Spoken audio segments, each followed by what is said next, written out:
Good afternoon, Victoria Bigelow. Welcome on VH Berries. Hi there. Thank you so much for having me.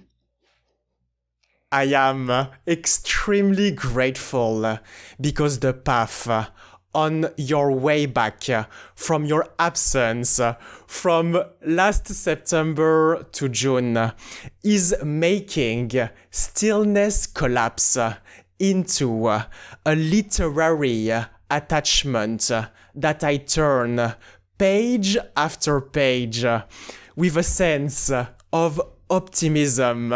How are you doing today? That was so kind. I'm doing great. I'm doing really well. How are you?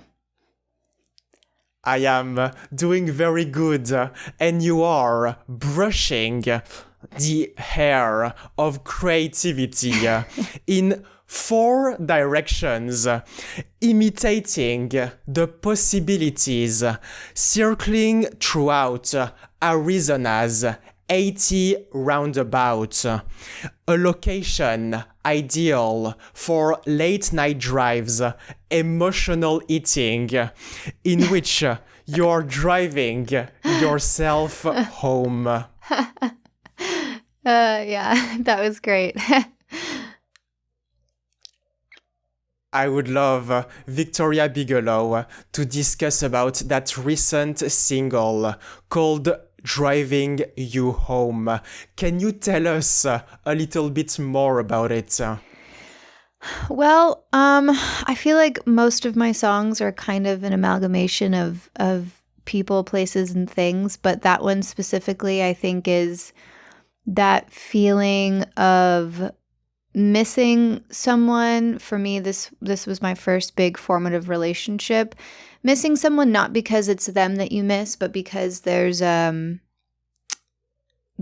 aspect of yourself that you feel like you no longer have access to, primarily because for me that first big relationship took place during a time of like peak innocence but also independence, and I think that's the beauty of like teenagehood, is you have all this independence but no real responsibility yet. So you have a lot of bandwidth for deep, intense feeling and passion and emotion.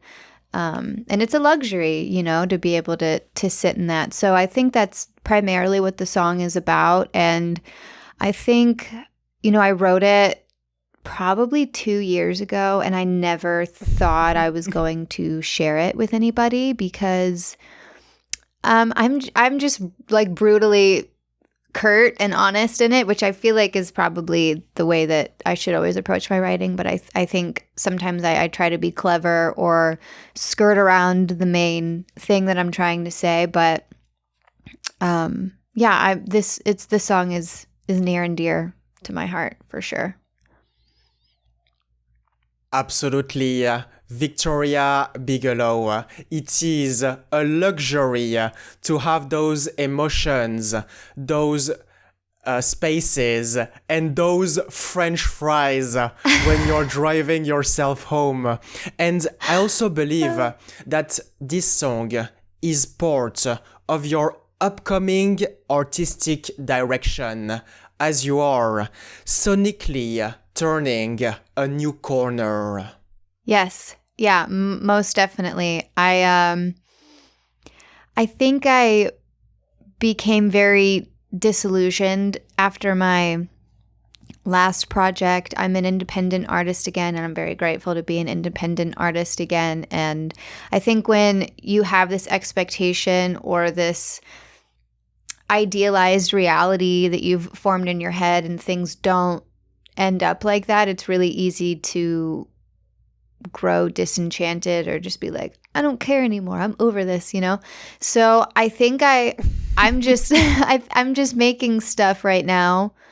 I'm just kind of doing whatever I want, and I'm not really thinking about how it's perceived or if it fits my sound or whatever. And I'm doing a lot of self-production first before getting my partner involved for his major portion and contribution of production. And so that's also been really cool because it's like another layer of songwriting for me. And I'm just following my ears and having fun and making stuff. So I wasn't planning on making another project, but it very much is becoming that. So I'm excited. You are following your ears, Victoria Bigelow. And to carry a fragment of the Bigelow's story, I got the bundle with the original demo and handwritten lyrics that I have with me right now in my hands. And there are two things that I first noticed, which are how complex your handwriting is and how precious the demo is. That's so sweet. My handwriting is atrocious. It's so bad. It's always been. It's like my brain is moving faster than my hand. And so it just is like a combination of like backwards letters and like half cursive, and it's a disaster. But I thought, you know, when I was writing them down to be part of that bundle, I really wanted to be like, no, I'm going to sit down and like do my best handwriting. And then I was like, no, don't do that, because that's not real. And when you do sit down and write your lyrics, this is what they look like. They're a disaster. So if you're going to give people something, have it be something completely true. Don't change it or censor it or make it prettier than it actually is, and it's, you know, reality. So I was like, fuck it, I'm just gonna, sorry, I don't know if I can curse, but I was like, screw it, I'm just gonna do it. So yeah, it's impressive that you were able to read them at all. Absolutely, Victoria Bigelow. And in your own words, on the single website pages, the demo was originally produced in my bedroom, LOL. Yeah. Can you elaborate furthermore regarding that soundproof paradise, acoustic fortress, and anti-echo chamber?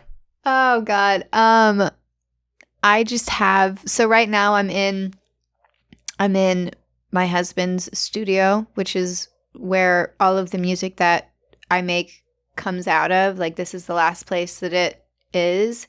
But I have a little studio in my bedroom that is just like a little mic and my computer, and that song particular, Driving You Home, it was initially called Make Me Blue Again, because I have a song called Make Me Blue, and it was like a whole anyway, so that was the first song that I ever played with any production at all on. So that demo is really near and dear to my heart, because I drove around for 2 years listening to it. Like, I really fuck with this, but I don't know if anyone else will like it, and what if my listeners or any existing audience find it weird or whatever. It was just really fun for me, because I was pulling up drum loops and samples and things that I really liked. And I really love vocal production. So now I'm in a workflow where, like I said, this whole new project is me doing a bunch of pre-production or production before showing it or handing it off to anyone else, my husband included. But it's been really fun because I just like let loose. I'm just having fun. I'll lock myself in my room for 6 hours and come out with something that just feels really beautiful to me. Like, it feels like for the first time ever, I'm hearing music that I'm making that feels like my brain, you know. And I think what's that thing that a lot of creative people say, like, mind the gap? I don't even know where that originated, but it's something that I think about a lot recently, because I feel like just now, this many years into making stuff, the things that I'm making are beginning to line up with my taste and the things that I listen to. And I think I'm really grateful for the journey that I've gone on, because I never ever thought that I would consider myself a producer, and I still don't, not in the sense that like someone could hire me to produce their record, like no way. But when it comes to myself and my stuff and following my ears and doing a bunch of vocal production and pulling up drum loops or whatever, that's where it's really fun for me, because I can just like get all my thoughts and ideas out, and then obviously I bring them to my husband, who is just supremely talented, and then he can, then we look at those samples and we're like, okay, now let's actually like recreate that and make it something different or something new or whatever. But it's nice to hear, because there's some similarities in the demo that I have and then like the final product, and I think it's really cool to hear where it was to where it is now, but to just feel like there's so much of myself inside of it is really beyond just like I wrote the song, is really gratifying. Absolutely, Victoria Bigelow. And as you just mentioned, things are lining up with time. And as part of the demo of Driving You Home, I noticed as a non-musician that you had initially a deep pulse that you removed later on. How can you explain that choice? That like that thing in the very beginning. I don't know how I don't even know exactly what that is. I think it might still be somewhere in the song, probably in the chorus, but I just felt like upon, further refinement and listening to it more and talking with my husband about it, I really wanted the first moment of the song to feel really intimate. And I love the tone of my guitar there. So I just kind of wanted to focus on that and bring in more rhythmic elements as the song grew. So yeah. Moreover, Victoria Bigelow, an interesting component of that single is the artwork, in which we can see two cars in the snow, breathing in blur, one pulling away. And for me, this is a portrait of departure versus stillness. Can you tell us a little bit more about the inspiration behind that artwork? The artwork is also Scraps was an old photo. My other song, Scraps, that just came out a couple months ago, that was an old photo of me from a pivotal relationship, like asleep in a bedroom, covered kind of by shadows, and I thought that was really fitting. And then this photo was an old photo that I had taken when I was living in Nashville from probably 2015. And I was like going through a bunch of my old photos right around the time, like just cleaning out stuff right around the time that I decided I was going to put this song out. And I was like, I have no idea what I want the cover art to be. And I found this photo and I was like, I love that. I love that so much. And I used to have this red bug that I miss very much. So it was kind of like, oh, this is, it's obviously there's a car theme and driving, and then there's my old bug. And it was that time in my life that this song is kind of also referencing. So it just felt very fitting. And I like the fact that it's, kind of blurry and out of focus. And I really like all that. It felt fitting, Victoria Bigelow. And to close that chapter concerning Driving You Home, I could add another lyric saying, I am driving you home so I can rush back to my room where 7 butterflies sit in a vintage frame waiting for my attention. That's beautiful. It's very beautiful. It is a very beautiful lyrics, and I am making a connection with an actual framing that you have in your room with 7 butterflies. You caught that. Yeah. Wow. Yeah. Wow. I do. I do. I love butterflies and I love moths. You love butterflies, Victoria Bigelow, and I am saying that because your environment is deeply influencing your work with those butterflies, for example, but also with your focal point on mental health. Can you tell us a little bit more about it? I don't really feel like I've ever been the type of artist who's stood on much of a soapbox or been like, this is the issue that I'm here to make all of my art about. I just think it's been a major theme of my life, and all of my songs are very much just about my life. And I've struggled a lot with depression and dissociating and just some really isolating, kind of dark, heavy stuff. And music has always been the thing that has made me feel better or normal. Hearing other people saying or talk about the stuff that they're going through. I think I also see a lot of myself in Sylvia Plath. Like I feel like so many of us have been touched by her work. I love her journals. I love her short stories. I obviously love The Bell Jar. And I think it's just, I think I'll probably always sing about mental health. Luckily, I feel very happy to be on the other side of my darkest days, especially when I was still drinking and just not doing well.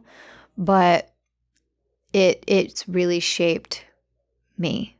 And I think I will always sing and talk about that kind of stuff because I think we're lucky to live in a time where conversations around mental health are normalized and encouraged even. But it's such a huge facet of who I am and my story. And I think because of that, it's always going to find its way into the art that I make. If I understood correctly, Victoria Bigelow, this is always going to find its way into your work. And I am very curious about how was your approach to songwriting and how it changed over time, especially when you moved to Nashville and did a back and forth with songwriting. It's kind of funny because when I moved, I was living in Atlanta or right outside of Atlanta. I was living in Marietta, which is where I feel like I'm from like Nashville feels like home in one way and Marietta feels like home in another way. I was going to Nashville probably every weekend or every other weekend for writers' nights and just songwriting and I was making an EP and I was very busy. When I moved to Nashville, it was on the heels of a lot of upheaval in my personal life regarding my family. So when I moved to Nashville, this is kind of like the dark irony of it all. I just fell into like a Great Depression and didn't want to pursue music at all. I was still writing. I mean, I was always, self-soothing in that way, but I was yeah, I was just not in a place where I wanted to pursue it anymore. And then I would say probably like around 19, I started, I was in a couple bands, and it was really fun. And I found out I was going to have a baby when I was 22. And that was like right after I turned 22. And I was still in the throes of my like some serious like mental health stuff. And I was drinking a lot. So it's been a very wild journey for me, filled with lots of ups and downs. My love for music has always been consistent, but yeah, I definitely struggled. I struggled for a while. And having my son Elliot was I think the only thing that kind of pulled me out of it, because it just recentered my entire life and put priorities in order in a way that they had never really been before. And I knew that if I didn't go after the things that I wanted, or not even that, but just express myself and tap into this very vital part of who I've always been in a really real way by putting out music and sharing it with people, I was never going to forgive myself. And I also knew that as a mother, even though I had no idea what I was doing, had no business having a child at that point in my life, I knew that in me staying creative and doing the things that make me feel good and staying really honest with myself, and in that journey, and like, as a songwriter, you're constantly just meeting yourself over and over and over. At least I am. I think that's how it is for most creative people, and you're refining yourself to like your most distilled nature, I think. And so I think there was just a part of me that knew that motherhood and creativity were going to be this symbiotic journey for me, and they were both going to make me better at the thing that I was doing. That was a very long-winded answer, but that, yeah. Absolutely, Victoria Bigelow. I now better understand the line in the song Scraps, in which you sing for the people we've been, for the people we loved, and all the spaces in between. Can you tell us a little bit more about those spaces and your definition of the word scrap? Scraps is an interesting song because I think so much of who we are exists in the in-between. It's always like in the moments that you don't think really have any significance or matter much, I think can be very revealing as to who you are and where you are. And I think also in some ways I was singing about my relationship with music and the music industry. Like in the second verse, I'll take the scraps and I will beg like a man, like I I just think that it's really easy to feel like you're not heard or like no one cares about your work, especially, unfortunately, I think it's just the world in which we live. But, I'm not 19, and I also have a child. And so there are a lot of people that once they find out that I'm a mom, or really any woman in any industry, somehow motherhood devalues her in like a business sense, or like in a professional manner. And I just think that is ridiculous because I think that women are superheroes. I mean, with or without a child, I think women are just superheroes. But especially if you are going after the things that you want consistently, but you're also raising a child simultaneously, it's like, don't fuck with her, you know? Like she knows what she's doing. But I think Driving You Home and Scraps are kind of like sister songs to me. They kind of touch on a lot of the same subject matter. Yeah, I don't know if that answered your question, but I just kind of like went off on a tangent. In definitive, Victoria Bigelow, you're putting back together those scraps and working on the beginnings of what will be a record. Could it possibly be a project called Songs for No One, volume 3, 4, 5, 6, or 19? 19, yeah. I think Songs for No One is done. I think that point of my life is over. And I am making a record, I think.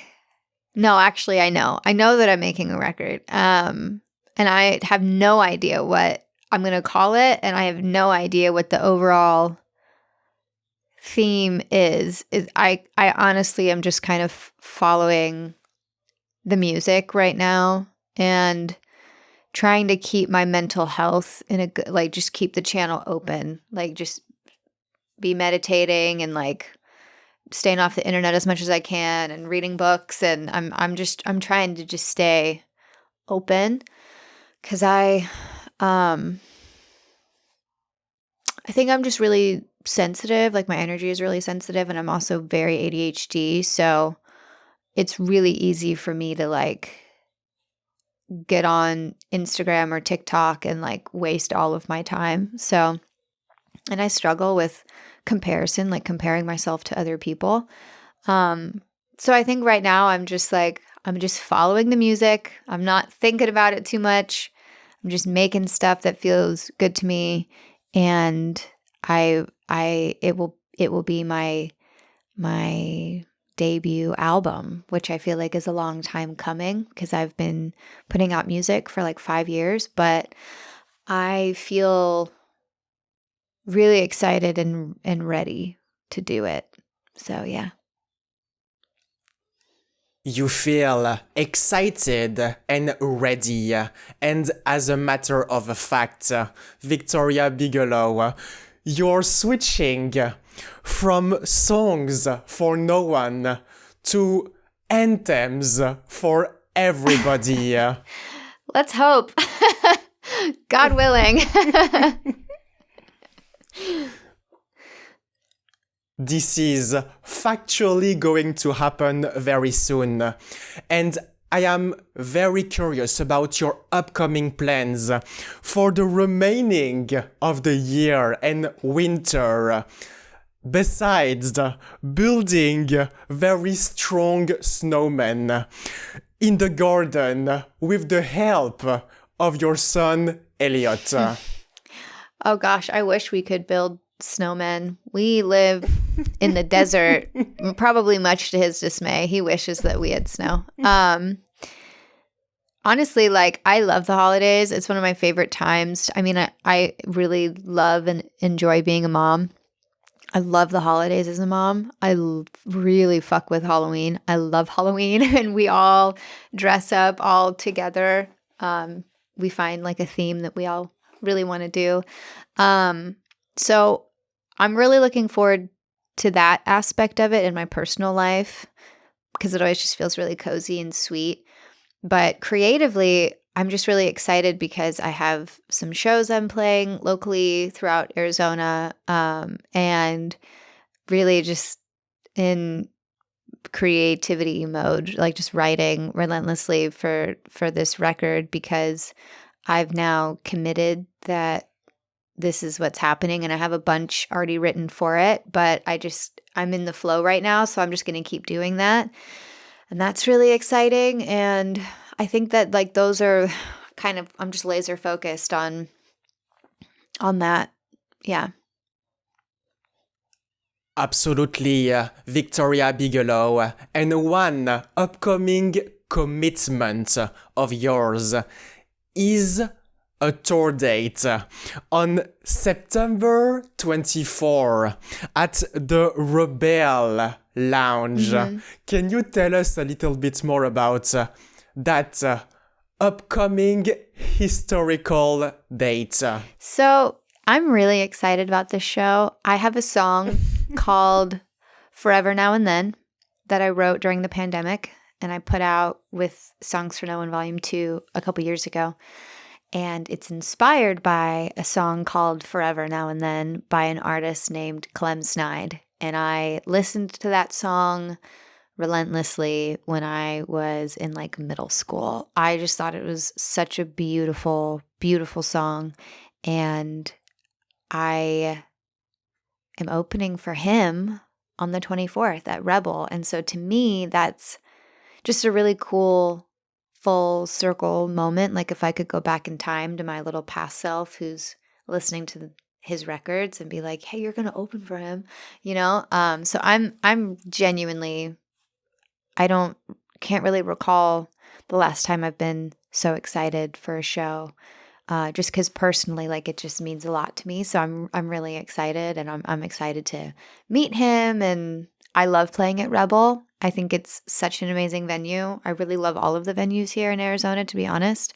But that one in particular, I played my first ever Phoenix show at Rebel, and it was sold out, and it was just so great, and the sound is amazing, and everyone who works there is so great. So I'm stoked. I'm really excited. You cannot wait to perform at the 2303 East Indian School Road in Phoenix at 8 p.m. And in conclusion, I am looking forward to being a sponge for your imminent lyrics, letting my memory absorb their depth, the way the carpet in the Under the Tree live performances absorbed every note, grounded with vulnerability. Thank you very much, Victoria Bigelow. Thank you very much. You really did your research, and I appreciate how thoughtful this interview has been. So thank you.